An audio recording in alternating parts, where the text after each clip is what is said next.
ಕಾಂಗ್ರೆಸ್ ಪಕ್ಷದ ಹಿರಿಯ ಶಾಸಕರು ರಾಜ್ಯ ಮಾಲಿನ್ಯ ನಿಯಂತ್ರಣ ಮಂಡಳಿ ಅಧ್ಯಕ್ಷರಾಗಿರ್ತಕ್ಕಂಥ MP ನರೇಂದ್ರ ಸ್ವಾಮಿ ಅವರು ನಮ್ಮ ಜೊತೆಗಿದ್ದಾರೆ. ಸರ್, ಕಳೆದ 3 ದಿನಗಳಿಂದಲೂ ಕೂಡ ರಾಜ್ಯ ಮಾಲಿನ್ಯ ನಿಯಂತ್ರಣ ಮಂಡಳಿಯ ಸುವರ್ಣ ಮಹೋತ್ಸವ ಕಾರ್ಯಕ್ರಮ ಮಾಡ್ತಾ ಇದ್ದೀವಿ. ಏನು ವಿಶೇಷತೆ ಅಂತ ಸರ್ ಇದ್ರು?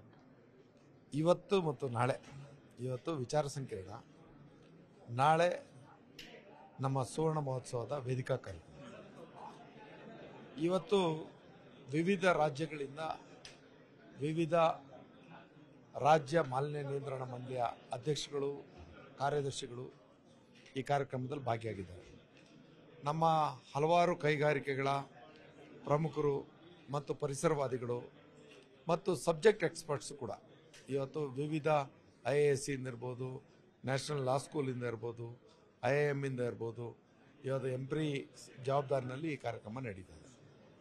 ಇದರ ಉದ್ದೇಶ ಮಾಲಿನ್ಯಕಾರಕ ವಿಚಾರಗಳನ್ನು ತಡೆಗಟ್ಟುವ ಬಗೆ ಮತ್ತು ಪರಿಣಾಮಕಾರಿಯಾಗಿ ಸಂಪೂರ್ಣ ಹಲವಾರು ವಿಚಾರಗಳಲ್ಲಿ ನಾವು ಕೆಲವೊಂದು ವಸ್ತುಗಳನ್ನು ರೀಸೈಕಲ್ ಮಾಡೋದಂಗೆ, ರೀಯೂಸ್ ಮಾಡೋದಂಗೆ ಮತ್ತು ಮಾಲಿನ್ಯಕಾರಕ ವಿಚಾರಗಳನ್ನು ನಾವು ಕಡಿಮೆಗೊಳಿಸ್ತಕ್ಕಂಥದ್ರ ಜೊತೆಗೆ ಭೂಮಿಯನ್ನು ಉಳಿಸೋದು, ವಾಯುವನ್ನು ಉಳಿಸೋದು ಮತ್ತು ನೀರನ್ನು ಉಳಿಸ್ತಕ್ಕಂಥ ಕೆಲಸದಲ್ಲಿ ಹೇಗೆ ನಾವು ಹೆಜ್ಜೆ ಇಡಬೇಕು, ನಮ್ಮ ಕಾಯ್ದೆಗಳನ್ನು ಯಾವ ರೀತಿ ಸಮರ್ಪಕವಾಗಿ ಬಳಸ್ಕೋಬೇಕು, ತನ್ಮೂಲಕ ನಾವು ಪರಿಣಾಮಕಾರಿಯಾದಂಥ ಆಡಳಿತವನ್ನು ಹೇಗೆ ನೀಡಬೇಕು ಅನ್ನೋದಕ್ಕೆ ನಾವು ಇವತ್ತಿನ ವಿಚಾರಣಾ ಸಂಕಿರಣದಲ್ಲಿ ಬರತಕ್ಕಂಥ ಹೊರಹೊಮ್ಮತಕ್ಕಂಥ ವಿಚಾರವನ್ನು ಗಣನೆ ತೆಗೆದುಕೊಂಡು ಹಲವಾರು ವಿಚಾರಗಳು ಸರ್ಕಾರಕ್ಕೆ ಸಂಬಂಧಿಸಿದ್ದಾದರೆ ಅವ್ರಿಗೂ ಕೂಡ ನಾವು ಮನವಿ ರೂಪದಲ್ಲಿ ಇಲ್ಲಿ ಸಿಕ್ಕಿದಂಥ ಹೂರಣವನ್ನು ನಾವು ಸಾರಾಂಶದ ರೂಪದಲ್ಲಿ ಅವ್ರಿಗೆ ನೀಡೋದಿದೆ.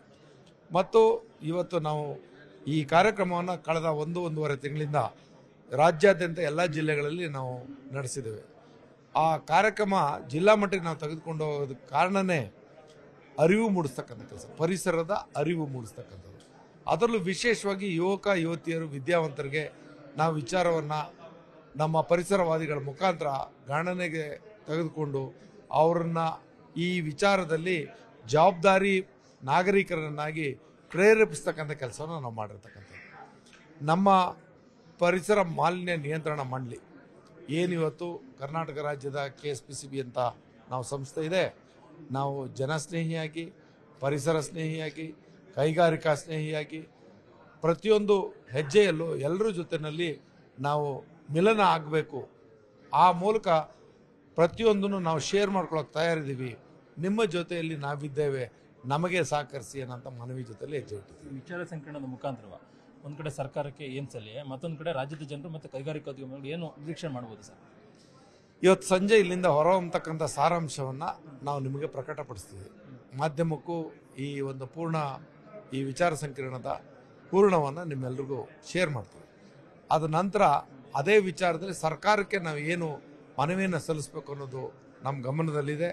ಜೊತೆಗೆ ವಿಚಾರ ಸಂಕಿರಣದಿಂದ ಏನು ಬರ್ತದೆ ಎಲ್ಲವನ್ನೂ ಕ್ರೋಢೀಕರಿಸಿ ಸರ್ಕಾರಕ್ಕೆ ಮನವಿ ಕೊಡ್ತೀವಿ. ಪರಿಸರ ಮಾಲಿನ್ಯ ನಿಯಂತ್ರಣ, ಅದ್ರ ಜೊತೆಗೆ ಪರಿಸರ ರಕ್ಷಣೆಗೆ ಇದು ಅನುಕೂಲ ಆಗುತ್ತೆ ಸರ್, ಈ ಒಂದು ಕಾರ್ಯಕ್ರಮ ನೀವು ಮಾಡೋದ್ರಿಂದ ಎಷ್ಟು ಮಟ್ಟಿಗೆ? 100ಕ್ಕೆ 100 ಈ ವಿಚಾರ ನಮ್ಮ ಪ್ರಯತ್ನ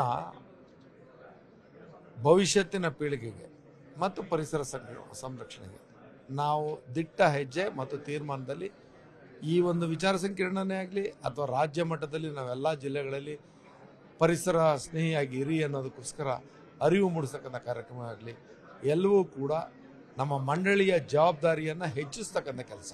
ಮಾಲಿನ್ಯ ನಿಯಂತ್ರಣ ಮಂಡಳಿಗೆ ತಾವು ಬಂದ ಕೂಡಲೇ ಒಂದಲ್ಲ ಒಂದು ಕಾರ್ಯಚಟುವಟಿಕೆಗಳು ನಡೀತಾ ಇದೆ, ಒಂದು ಕಡೆ ಸಿಬ್ಬಂದಿಗಳ ತುಂಬುವಂಥದ್ದು, ಈ ರೀತಿಯಾದಂಥ ಏನು ಹೇಳ್ತೀರಿ ಸರ್? ಅವಶ್ಯಕವಾದಂಥ ವಿಚಾರಗಳು, ಸಿಬ್ಬಂದಿ ಕೊರತೆ ತುಂಬ ಇತ್ತು. 40%ಗಿಂತ ಹೆಚ್ಚು ಕೊರತೆ ನಮ್ಮಲ್ಲಿತ್ತು.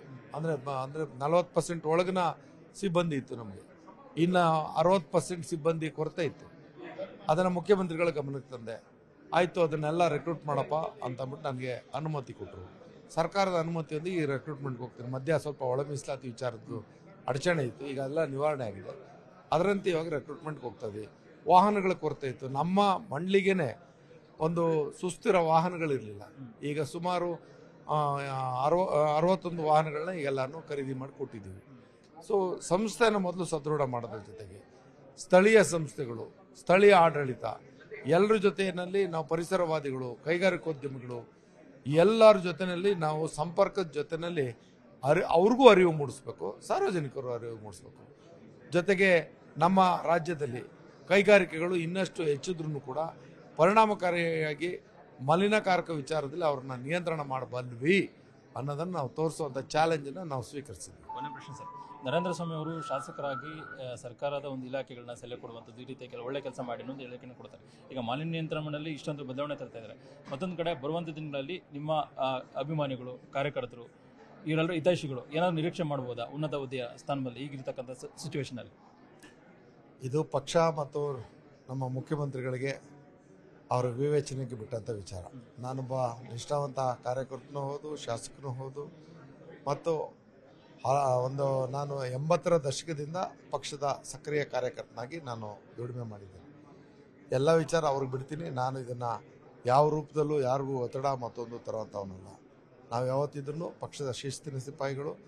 ಪಕ್ಷವನ್ನು ಕಟ್ಟೋದು, ಬೆಳೆಸೋದು, ಸಾರ್ವಜನಿಕರ ಒಂದು ಗಮನ ಸೆಳೆಯೋದ್ರ ಜೊತೆಗೆ ನಮ್ಮ ಜವಾಬ್ದಾರಿನ ಇನ್ನಷ್ಟು ಹೆಚ್ಚಿಸ್ಕೊಂಡು ಕೊಟ್ಟ ಅವಕಾಶಗಳನ್ನು ಪರಿಣಾಮಕಾರಿಯಾಗಿ ನಾವು ನಿರ್ವಹಿಸ್ತಕ್ಕಂಥ ಕೆಲಸವನ್ನು ಮಾಡ್ತೀವಿ. ಒಳ್ಳೆ ಕೆಲಸ ನಾವು ತಾವು ಮಾಡ್ತೀವಿ, ಮಿಕ್ಕಿದವ್ರು ನೋಡ್ಕೋತಾರೆ ಅಂತ. ಎಲ್ಲ ನಮ್ಮ ಸಾಧನೆ ನೋಡಿ ಜವಾಬ್ದಾರಿ ಅವರೇ ನೀಡಲಿ ಅಂತ ಅನ್ನೋದಷ್ಟೇ.